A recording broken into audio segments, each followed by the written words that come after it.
Hello students, welcome back to KD classes.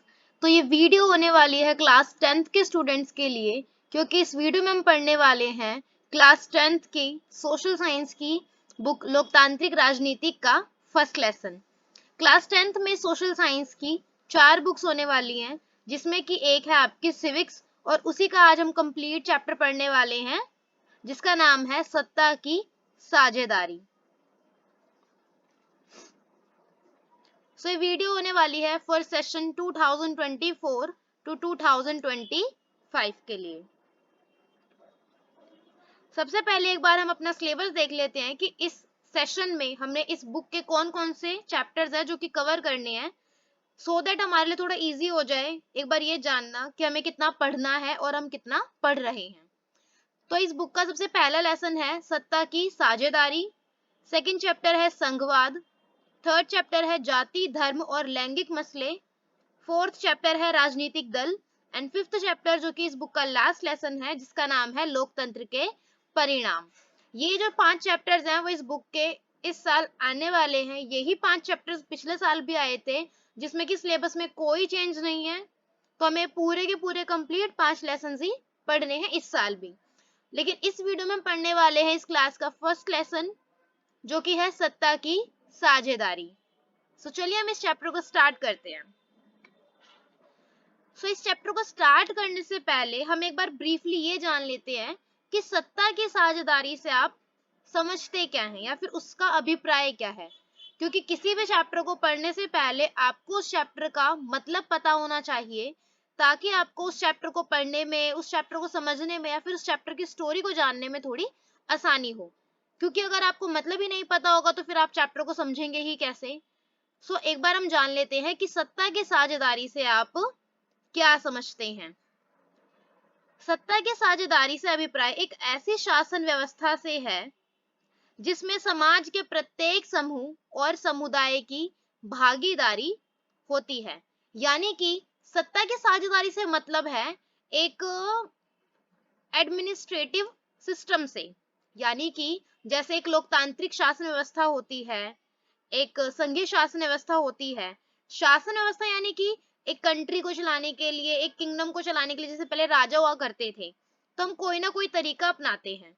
तो सत्ता की साझेदारी भी एक शासन व्यवस्था है, जिसमें क्या होता है, जिसमें समाज के प्रत्येक समूह और समुदाय की भागीदारी होती है। यानी कि उस देश के जितने भी समूह होंगे, चाहे धार्मिक तौर पर आप देख लीजिए या सामाजिक तौर पर आप देख लीजिए, या जितने भी समुदाय रहने वाले हैं, उन सभी समूहों और समुदायों की बराबर भागीदारी होती है। ऐसा नहीं होता कि मान लीजिए कि किसी देश में अगर 10 प्रकार के समूह हैं, तो हम उनमें से 10 को ना लेकर केवल किन्हीं 4 को लेकर ही अपना शासन व्यवस्था बना ले और अपना देश चलाने लग जाए। ऐसा नहीं हो सकता, और अगर ऐसा हो रहा है तो वो सत्ता की साझेदारी नहीं कहलाता।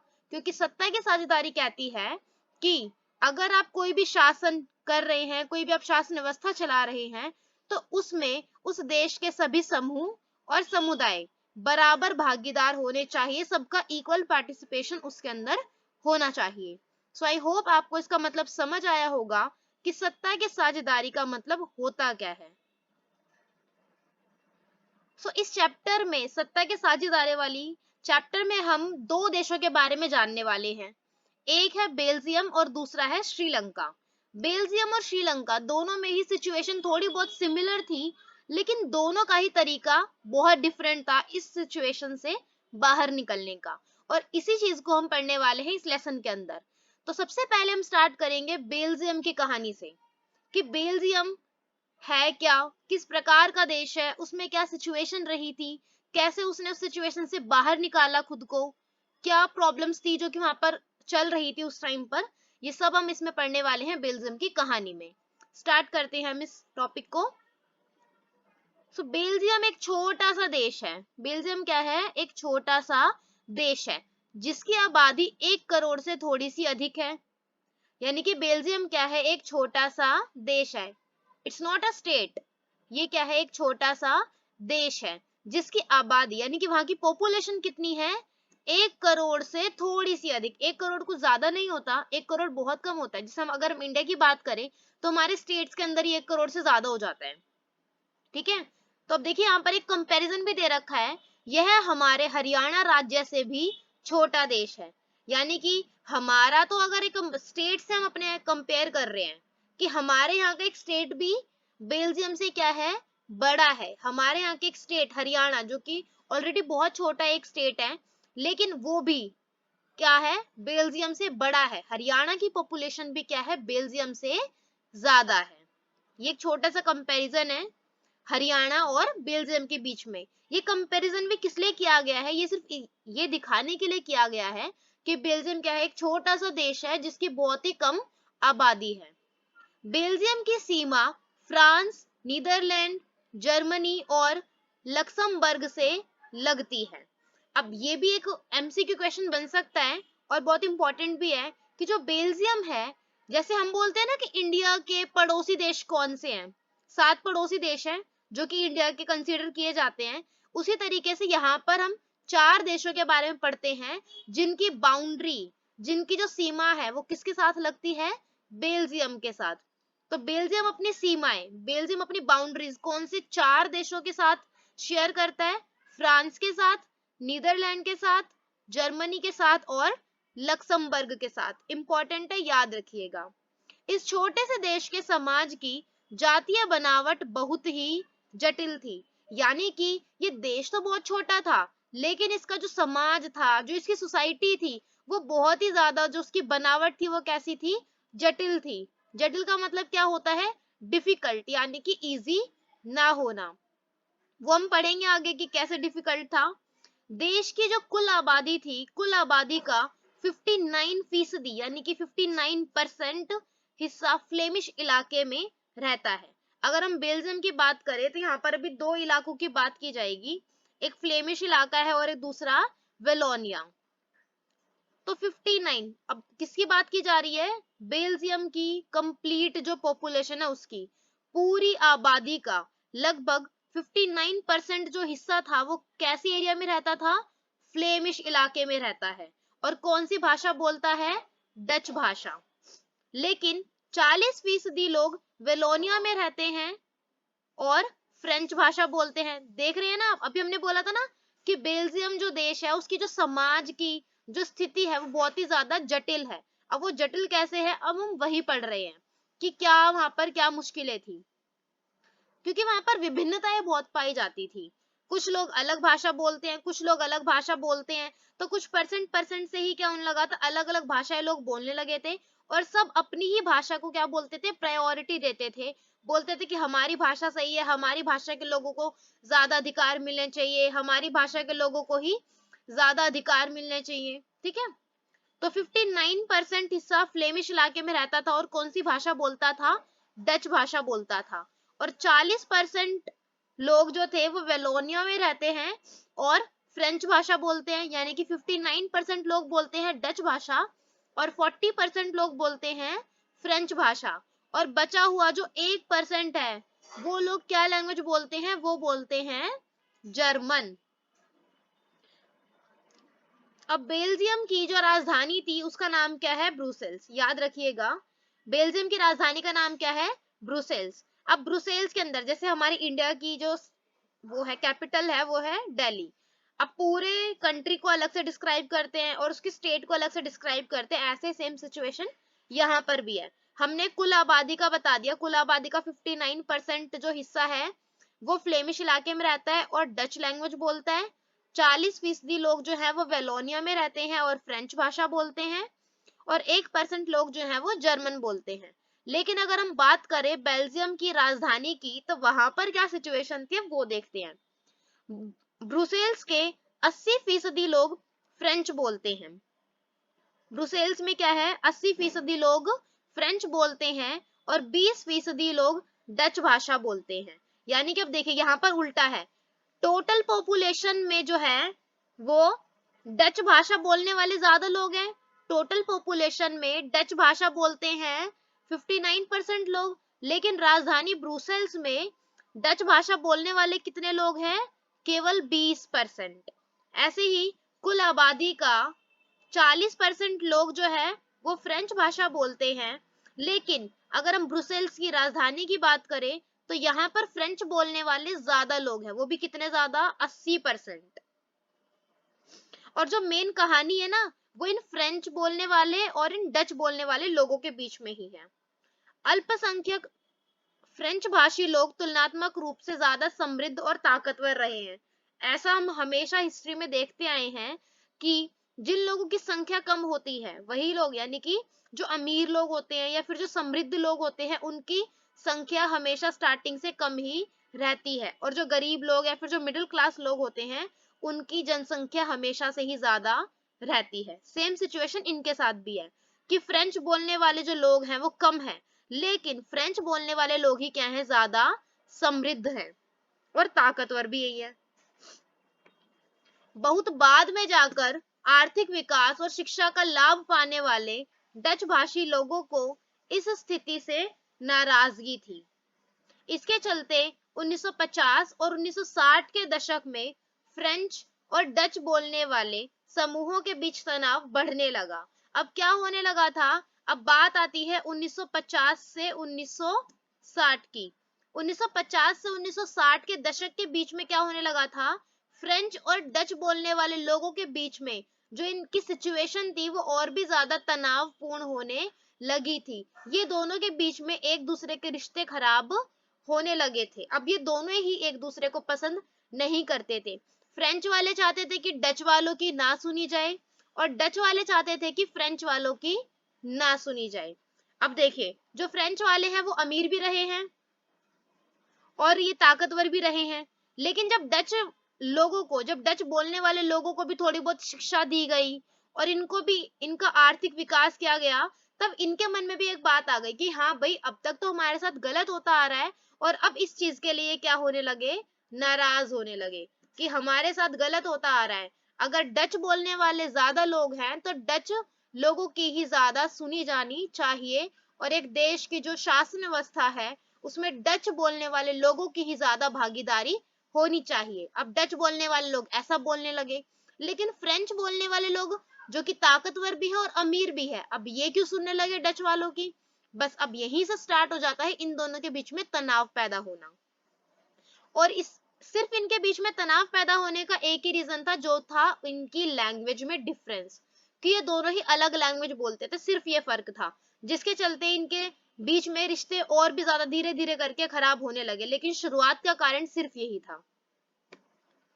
एक बार हम मैप में देख लेते हैं ताकि हम इजीली कवर कर सके या फिर अपने माइंड में सेट कर सके कि कौन सी लैंग्वेज बोलने वाले ज्यादा लोग थे और कितनी लैंग्वेजेस यहाँ पर बेल्जियम में बोली जाती थी। तो ये पूरा बेल्जियम का मैप है, जहां पर आपको 4 कलर्स दिखाई दे रहे होंगे। एक ऑरेंजिश है जो है जो कि रिप्रेजेंट करता है ब्रुसेल्स को, जो कि कैपिटल है। ठीक है, ये जो ऑरेंज वाला पार्ट यहाँ पर देख रहे हैं, ये क्या है, ये है कैपिटल ऑफ बेल्जियम यानी कि ब्रुसेल्स, जिसमें भी हम बात कर रहे थे कि ब्रुसेल्स में 80% फ्रेंच लोग हैं और 80% और 20% क्या है, डच बोलने वाले लोग। अब ये जो रेड कलर का यहाँ पर दिखाई दे रहा है वो क्या है, फ्रेंच स्पीकिंग पीपल, यानी कि देखिए ये जो रेड कलर का यहाँ पर दिखाई दे रहा है, ये क्या है, फ्रेंच बोलने वाले लोग। दूसरा है ये येलो कलर का, जो कि है फ्लेमिश एरिया। हमने जाना था ना कि फ्लेमिश इलाके में भी लोग रहते हैं। ये पूरा जो ऊपर का येलो वाला है, ये है फ्लेमिश एरिया, जहां पर कौन से लोग रहते हैं, जहां पर रहते हैं डच बोलने वाले लोग। ये पूरा जो येलो आपको पोर्शन दिखाई दे रहा है, यहाँ पर डच बोलने वाले लोग रहते हैं। और ये रेड कलर जिस पर ब्लू कलर की लाइंस है, ये है जर्मन स्पीकिंग, जो कि सिर्फ 1% है टोटल पॉपुलेशन का, जो कि ये दिखाई दे रही। ठीक है, ये है क्या, जर्मन बोलने वाले। आई होप आपको मैप पर देखकर और भी ज्यादा क्लियर हो गया होगा कि कौन कौन सी लैंग्वेजेस बेल्जियम में बोली जाती थी और कितने कितने परसेंट लोग यहाँ पर ये लैंग्वेजेस बोलते थे, और जो सारी प्रॉब्लम थी वो कैसे स्टार्ट हुई थी, क्या था। अब हम बात करते हैं श्रीलंका की। बेल्जियम ने क्या समझदारी दिखाई, ये भी हम आगे जाके पढ़ेंगे, इसी वीडियो में हम वो कवर करने वाले हैं। लेकिन पहले एक बार हम दोनों की सिचुएशन जान लेते हैं कि बेल्जियम में क्या सिचुएशन थी। ये तो हमने जान लिया कि हाँ भाई, वहां पर इतने परसेंट इतने ये भाषा बोलते हैं, इतने परसेंट ये भाषा बोलते हैं, तो उनके बीच में भाषा का तनाव था। क्योंकि डच वालों को लगता था, डच वाले स्टार्टिंग से थोड़े फ्लेमिश इलाके में रहते थे, हमने जाना ना कि जो ज्यादा विकसित नहीं था, जिन्हें ज्यादा अपने अधिकारों का ज्ञान नहीं था, तो वो स्टार्टिंग में तो सब कुछ झेलते रहे। लेकिन जब उन्हें थोड़ा उनका विकास हुआ, जब उन्हें पता लगा कि हाँ भाई हमें भी अधिकार मिलने चाहिए, हमारे साथ अब तक गलत होता आया है, तो फिर उन्होंने अपने लिए स्टैंड लिया। और उनके स्टैंड लेते ही क्या हो गया, फ्रेंच स्पीकिंग जो लोग थे, जो फ्रेंच बोलने वाले लोग थे, वो उनके अगेंस्ट हो गए, और डच वाले फ्रेंच वालों के अगेंस्ट हो गए, जिसके चलते उन दोनों के बीच में सिचुएशन खराब होने लगी। अब बात आती है श्रीलंका की कहानी की। श्रीलंका एक द्वीपीय देश है, हम सब जानते हैं श्रीलंका क्या है, एक द्वीपीय देश है।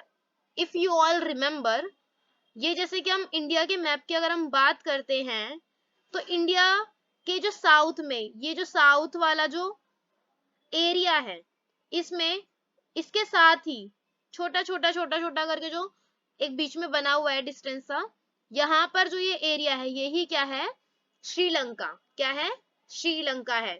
और श्रीलंका एक द्वीपीय देश है जो कि चारों तरफ से पानी से घिरा हुआ है, और ये भारत के दक्षिणी तट से कुछ किलोमीटर की दूरी पर स्थित है। हमने जाना कि जैसे सपोज ये इंडिया है, तो इंडिया से कुछ किलोमीटर की दूरी पर दक्षिण साइड में ही क्या है, श्रीलंका है, जिसकी आबादी करीब 2 करोड़ है। बेल्जियम की आबादी कितनी थी, 1 करोड़ से थोड़ी अधिक, और श्रीलंका की आबादी कितनी है, 2 करोड़, यानी कि ज्यादा तो कुछ खास इसकी भी नहीं है आबादी, क्योंकि ये भी छोटा ही है वैसे तो। सबसे प्रमुख सामाजिक समूह सिंगलियों का 74%, फीसदी मतलब कि परसेंट, 74% तथा तमिलों का 18% है।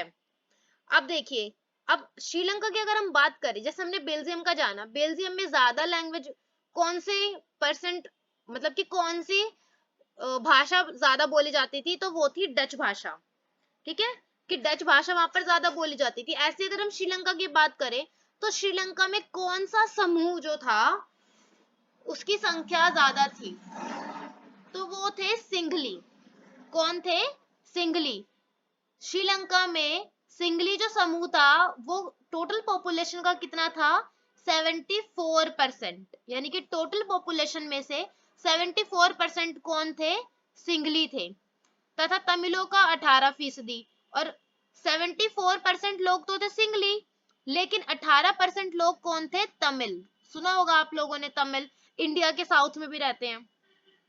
अब जो तमिल थे, तमिलों में भी 2 समूह हैं। ठीक है, तमिलों में भी क्या है, 2 समूह है।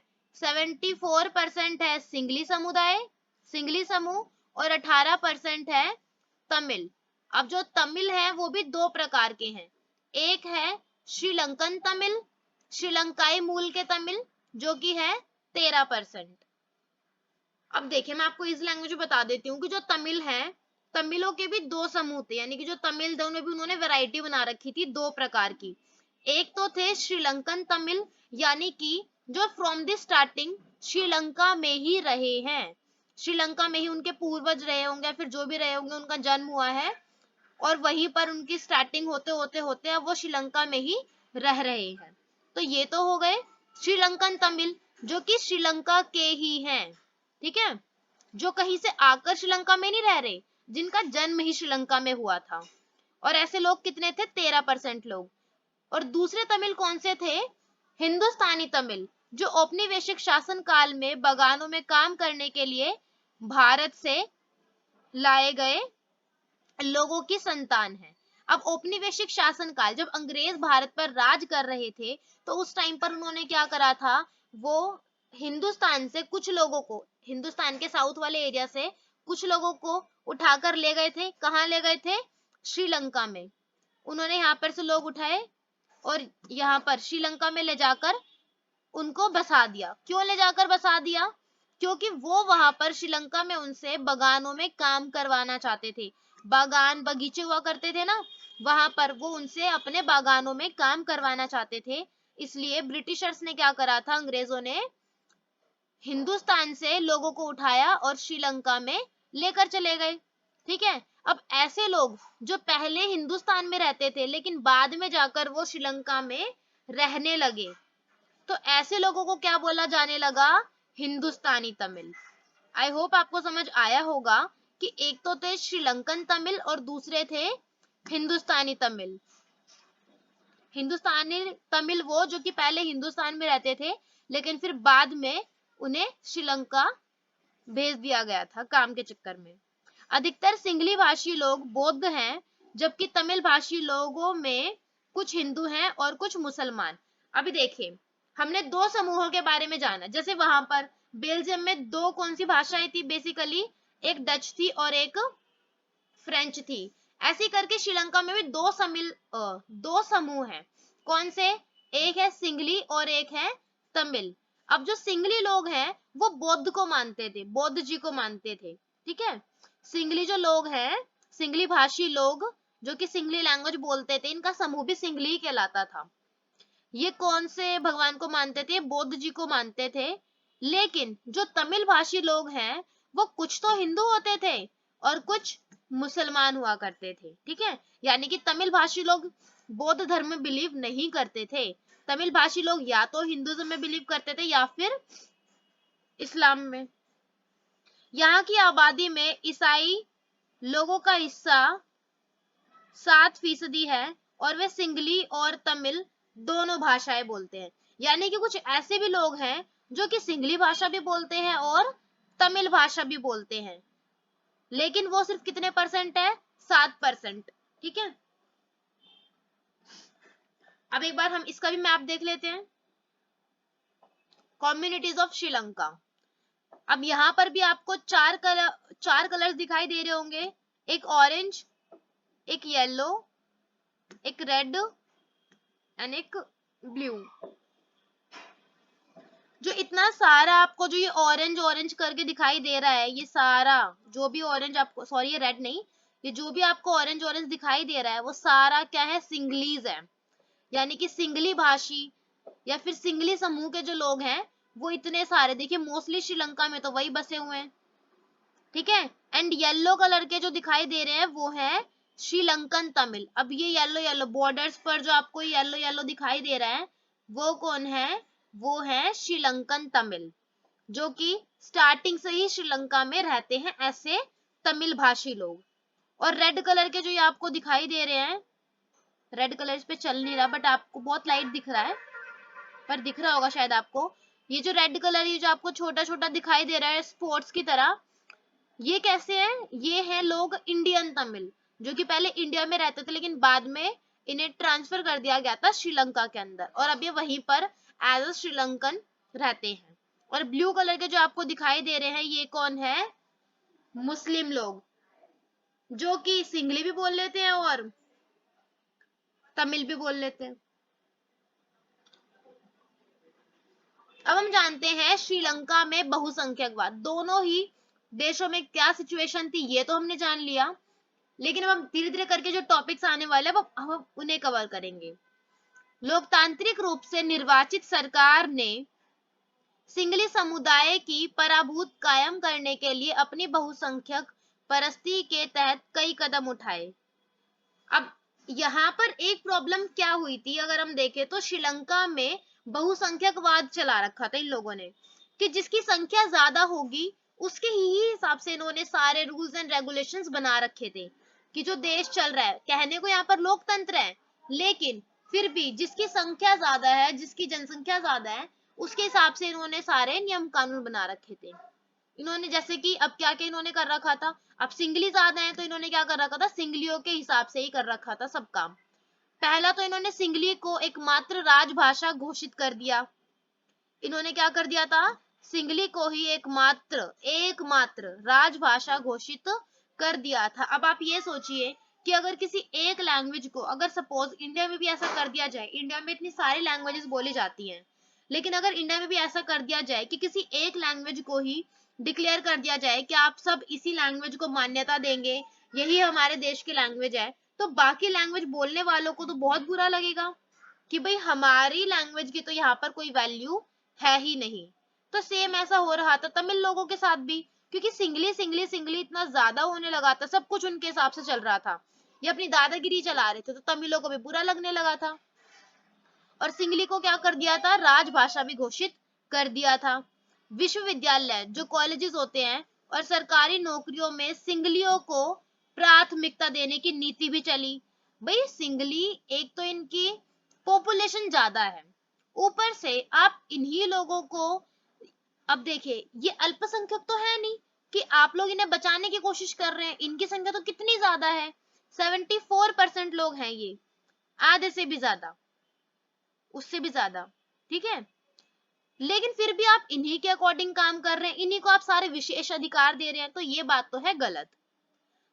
आप इन्होंने क्या कर रखा था कि कॉलेजेस में जैसे कि स्टूडेंट्स अगर एडमिशन ले रहे हैं, और जैसे कि SC ST OBC के लिए होता है, ऐसे करके इन्होंने किसके लिए कर रखा था, सिंगलियों के लिए कर रखा था कि आप चाहे कॉलेजेस में कोई स्टूडेंट एडमिशन ले या सरकारी नौकरियों की अगर हम बात करें, तो इन्होंने वहां पर कुछ छूट दे रखी थी, किसको दे रखी थी, सिंगलियों को, कि पहले सिंगलियों को वहां पर नौकरी दी जाएगी, पहले सिंगलियों को वहां पर एडमिशन दिया जाएगा।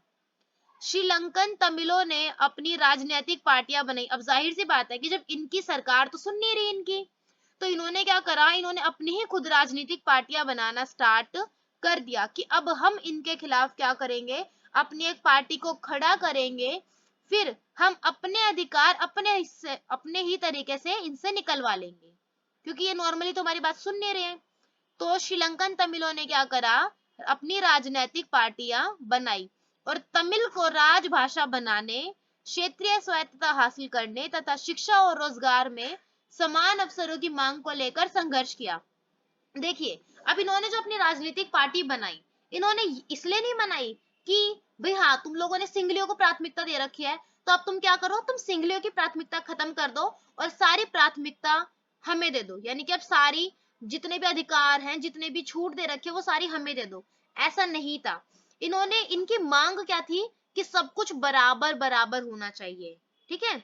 ये चाहते थे कि तमिल को आप क्या कर दो, राजभाषा बना दो, और जितने भी हमारे समाज में हमें सिंगलियों को और तमिलों को बराबर हैसियत देनी चाहिए, बराबर दोनों की वैल्यू होनी चाहिए, चाहे आप शिक्षा की बात करें, चाहे आप नौकरी की बात करें, किसी भी चीज की आप बात करें, किसी एक समूह को, किसी एक भाषा बोलने वाले लोगों को वहां पर ज्यादा छूट नहीं देनी, बल्कि सबको बराबर बराबर, क्योंकि उसी देश के आप भी नागरिक हैं, उसी देश के हम भी नागरिक हैं, तो आप क्या कीजिए, सबको बस समान अधिकार दीजिए, सबको समान अवसर दीजिए, फिर जिसमें उतनी क्षमता होगी वो अपने आप अपना एडमिशन करा लेगा, जिसमें अपनी क्षमता होगी, जिसमें दिमाग होगा, वो अपना नौकरी हासिल कर लेगा।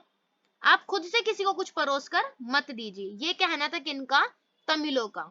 इसीलिए उन्होंने क्या करी थी, अपनी राजनीतिक पार्टियां बनाई थी। 1980 के दशक तक उत्तर पूर्वी श्रीलंका में स्वतंत्र तमिल इलम सरकार बनाने की मांग को लेकर अनेक राजनीतिक संगठन बने। यानी कि अब बात आती है 1980 की। अब ये तमिल क्या चाहते थे कि हम अपनी खुद की ही क्या बनाएंगे, सरकार बनाएंगे, और सरकार बनाने के लिए पहले क्या बनाने पड़ेंगे, राजनीतिक संगठन।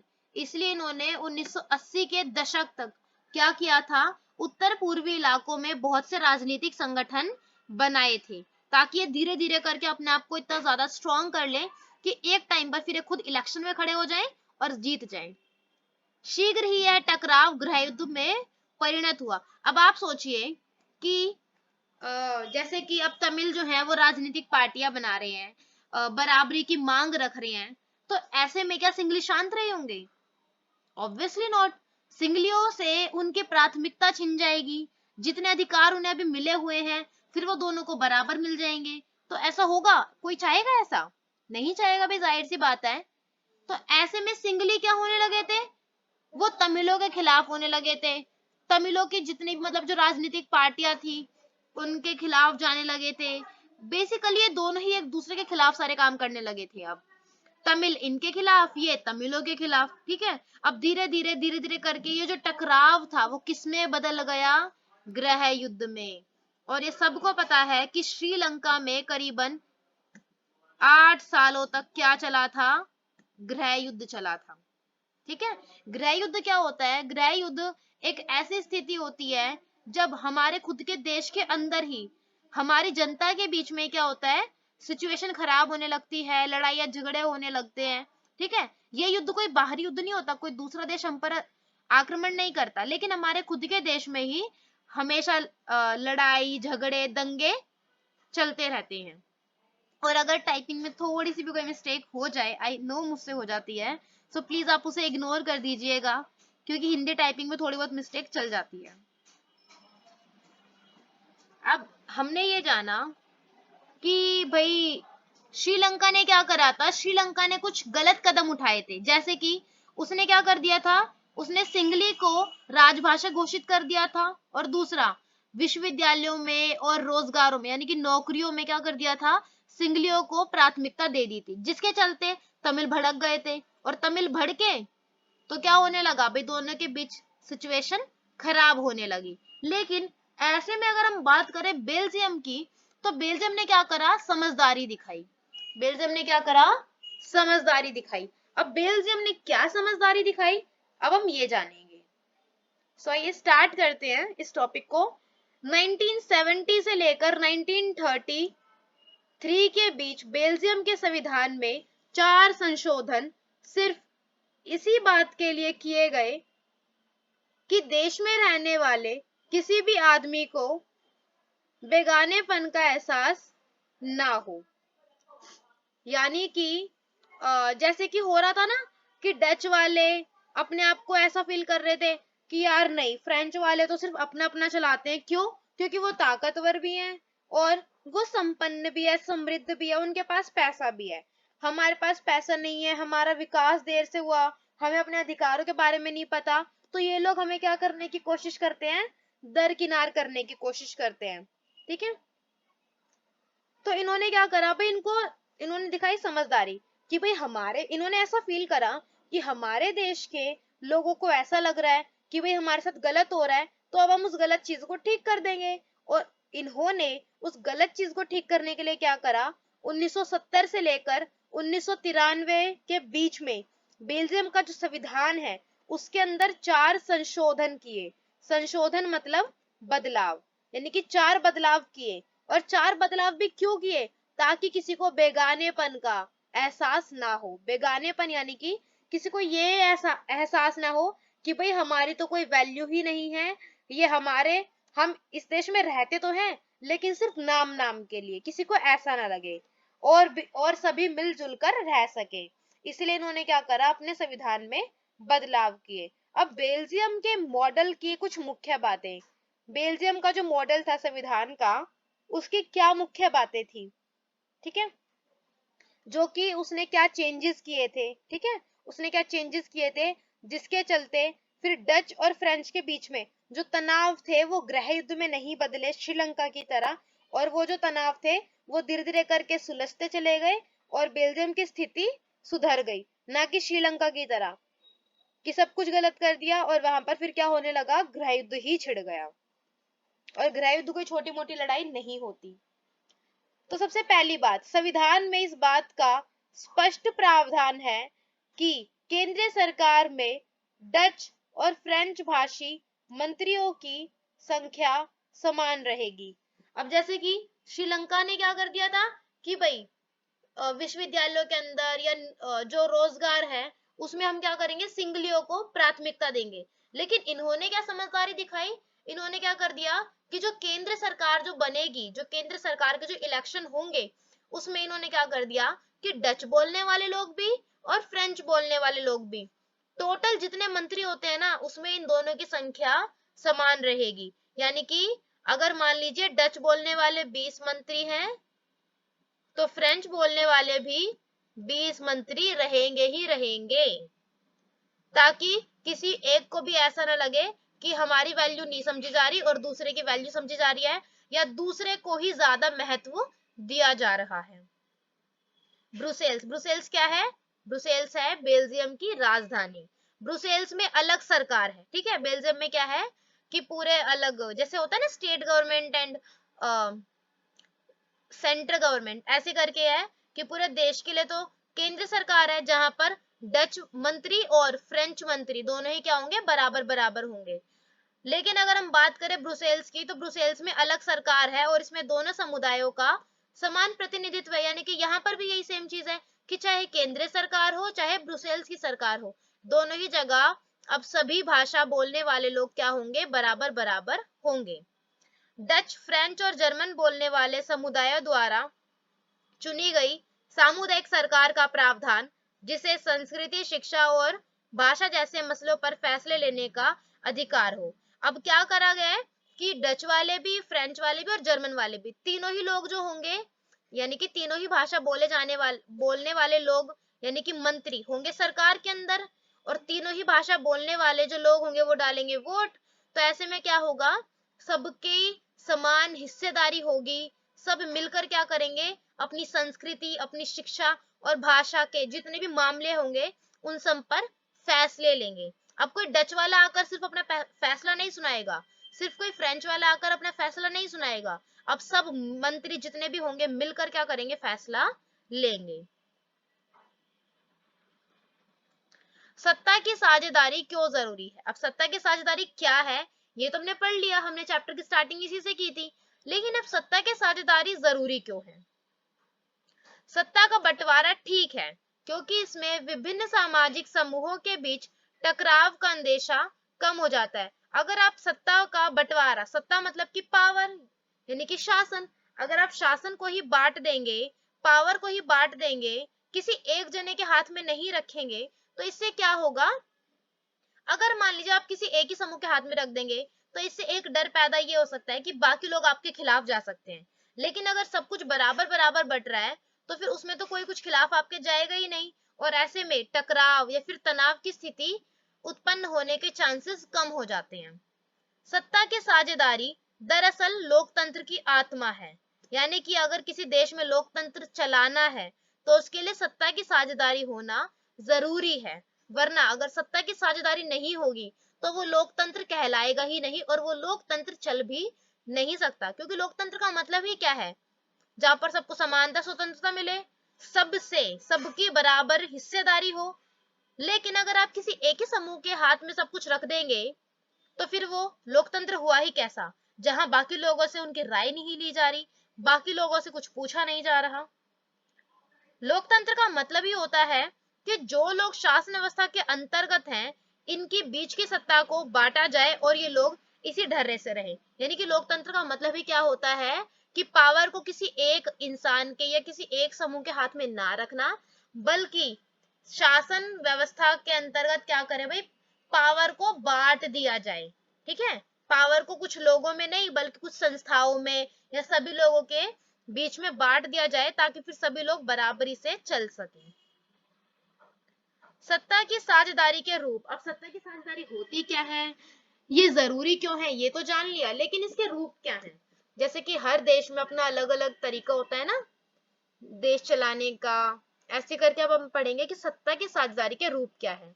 आधुनिक लोकतंत्र व्यवस्थाओं में सत्ता की साझेदारी के अनेक रूप हो सकते हैं। यानी कि अगर हम प्रेजेंट टाइम की बात करें, आज के हम मॉडर्न टाइम की बात करें, तो आज के टाइम पर लोकतांत्रिक व्यवस्थाओं के कई रूप हो सकते हैं। यानी कि सत्ता की साझेदारी जो है वो कई रूपों में पाई जा सकती है। सत्ता का क्षैतिज वितरण, ये नाम जो है वो थोड़ा आपको देखकर लग रहा होगा कि पता नहीं क्या लिख दिया, बट अभी आप इसे जब समझेंगे आपको लगेगा कि हाँ कितना इजी है। सत्ता का क्षैतिज वितरण, वितरण का मतलब होता है बांटना। शासन के विभिन्न अंग, ये अंग होगा, सॉरी ये अंग होगा। सत्ता के शासन के विभिन्न अंग जैसे विधायिका, कार्यपालिका और न्यायपालिका के बीच सत्ता का बंटवारा रहता है, जैसे कि भारत। यानी कि अभी हमने क्या बोला था कि आज के टाइम पर सत्ता के साझेदारी के कई रूप हो सकते हैं। तो पहला रूप क्या हो सकता है, पहला रूप हो सकता है सत्ता का क्षैतिज वितरण, और दूसरा रूप हो सकता है संघ सरकार यानी कि सत्ता का ऊर्ध्वाधर वितरण। तो क्षैतिज वितरण और ऊर्ध्वाधर वितरण में क्या फर्क है अब ये जानते हैं। क्षैतिज वितरण में क्या किया जाता है, जो भी हमारे शासन व्यवस्था होती है या फिर जो भी पावर होती है वो किसके बीच में बांटी जाती है, विधायिका, कार्यपालिका और न्यायपालिका के बीच में। इन तीनों को आप जानते ही होंगे थोड़ा बहुत, भले आप इनके बारे में पूरा ना जानते हो सभी लोग, लेकिन थोड़ा बहुत तो सभी जानते होंगे कि विधायिका क्या होती है, कार्यपालिका क्या होती है और न्यायपालिका क्या होती है। फिर मैं आपको एक एक लाइन में बता देती हूँ। विधायिका होती है विधि का निर्माण करने वाली, या विधि का मतलब होता है कानून, यानी कि कानून बनाने वाली संस्था को जो कानून बनाने का काम करती है उसे बोलते हैं विधायिका। और हमारे यहाँ पर कानून कौन बनाती है? पार्लियामेंट यानी कि संसद। दूसरी होती है कार्यपालिका। कार्यपालिका का मतलब होता है जो उस बने हुए नियम को लागू कराने का काम करती है, कि नियम बन तो गया, अब क्या करें, उसे बनाकर रख लें? नहीं, अब नियम को बनाने के बाद उसे लागू भी करना पड़ता है, ये डिक्लेयर करना पड़ता है कि हाँ भाई ये नियम बनाया गया है और आप सब इसका पालन कीजिएगा। और कार्यपालिका होती कौन है? नियमों को पालन कराने का काम कौन करती है? ये होती है सरकार, ठीक है, प्रधानमंत्री वगैरह, ये सारे कार्यपालिका में आते हैं। और तीसरी होती है न्यायपालिका, यानी कि न्याय दिलाने का काम जो करती है, या फिर जो कानून लागू किया गया है अगर कोई उस कानून को नहीं मानता तो उसको सजा देने का काम कौन करती है? न्यायपालिका। समझ आ गया होगा शायद आपको। तो अब देखिए, इसमें जो पूरा काम था वो 3 संस्थाओं के बीच में बांट दिया कि कानून बनाएगा कोई और, कानून लागू कोई और कराएगा, और अगर कानून का उल्लंघन किया जा रहा है तो उसकी सजा कोई और देगा। तो ऐसे में तीनों ही संस्थाएं अपना अपना काम अच्छे से करती हैं और स्वतंत्रता पूर्वक करती हैं।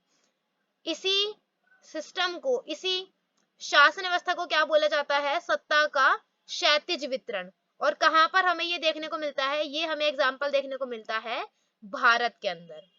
दूसरा है संघ सरकार या फिर सत्ता का ऊर्ध्वाधर वितरण। इसमें क्या होता है? सरकार के बीच भी विभिन्न स्तरों पर सत्ता का बंटवारा हो सकता है, यानी कि जैसे पूरे देश के लिए एक सामान्य सरकार हो, फिर प्रांत या क्षेत्रीय स्तर पर अलग अलग सरकार रहे। संघीय सरकार वैसे भारत में भी पाई जाती है, ठीक है, लेकिन यहाँ पर हम किसका एग्जाम्पल देख रहे हैं? यूएसए का, क्योंकि हमने भारत वाला एग्जाम्पल ऊपर दे दिया, ठीक है। तो संघीय सरकार, इसमें क्या होता है कि आप क्या करते हैं? काम को नहीं बांटते, लेकिन आप सरकार को ही बांट देते हैं, ठीक है। आप क्या करते हैं? सरकार को ही बांट देते हैं, कि जैसे कि पूरे देश के लिए होगी केंद्र सरकार, फिर अलग अलग राज्यों के लिए होगी राज्य सरकार, फिर उसके बाद राज्यों के अंदर भी जो छोटे छोटे प्रांत होते हैं उनके लिए होगी प्रांतीय सरकार, ठीक है, या फिर क्षेत्रीय सरकार, या फिर क्षेत्रीय स्तर की सरकार जिसे बोला जाता है। तो ऐसे सिस्टम को बोला जाता है सत्ता का ऊर्ध्वाधर वितरण, ठीक है। सत्ता का बंटवारा विभिन्न सामाजिक समूहों, मसलन भाषाई आधार, धार्मिक समूह के बीच भी हो सकता है। बेल्जियम में सामुदायिक सरकार इस व्यवस्था का एक अच्छा उदाहरण है, कि हाँ भाई, कि अगर हम जैसे कि अगर हम अंग के बीच में नहीं बांटना चाह रहे, हम सरकार को जो है वो कुछ संस्थाओं के बीच में नहीं बांटना चाह रहे, तो हम उन्हें भाषाओं के आधार पर बांट देते हैं कि डच वाले ये काम कर लीजिएगा और फ्रेंच वाले ये काम कर लीजिएगा, ठीक है। तो ऐसे भी एक सरकार चलाई जा सकती है, और ये हमें उदाहरण कहाँ देखने को मिलता है? ये उदाहरण देखने को मिलता है बेल्जियम में, ठीक है। सत्ता के बंटवारे का एक रूप हम विभिन्न प्रकार के दबाव समूह और आंदोलनों द्वारा शासन को प्रभावित और नियंत्रित करने के तरीके से भी लक्ष्य कर सकते हैं, कि जो भी सत्ता का जो बंटवारा होता है उसे क्या क्या प्रभावित करता है। यानी कि जैसे कि अगर हम श्रीलंका की बात करें तो श्रीलंका के जो संविधान था उस पर किसने ज्यादा प्रभाव डाला? वहां के समूहों ने, वहां के आंदोलनों ने, क्योंकि तमिल लोग आंदोलन वगैरह कर रहे थे, अपनी पार्टियां बना रहे थे, जिससे क्या होने लगा? फिर उनके श्रीलंका के जो संविधान था उस पर प्रभाव पड़ने लगा, फिर जिसके चलते वहां पर क्या होने लगा? गृह युद्ध। सो आई होप आपको ये कंप्लीट चैप्टर समझ आया होगा। और अगर आपको इस पूरे चैप्टर में कोई भी क्वेरी है, आपको कोई भी अगर डाउट है, तो आप मुझसे जरूर पूछ सकते हैं, और आप अपनी क्वेरी को मेरे से पूछने के लिए कमेंट कर सकते हैं इस वीडियो के नीचे। मैं आपका जो डाउट है वो क्लियर करने की पूरी से पूरी कोशिश करूंगी। So thank you so much for watching. Hope you like the video and please subscribe the channel to get more videos. ताकि मुझे और भी ज्यादा मोटिवेशन मिले, और भी ज्यादा मुझे अच्छा लगे, मैं आपके लिए ऐसी ही वीडियोस बनाती रहूं। सो प्लीज आप इस वीडियो को ज्यादा से ज्यादा लाइक, शेयर एंड सब्सक्राइब कीजिएगा। चैनल को सब्सक्राइब करना तो भूलिएगा ही मत। Thank you.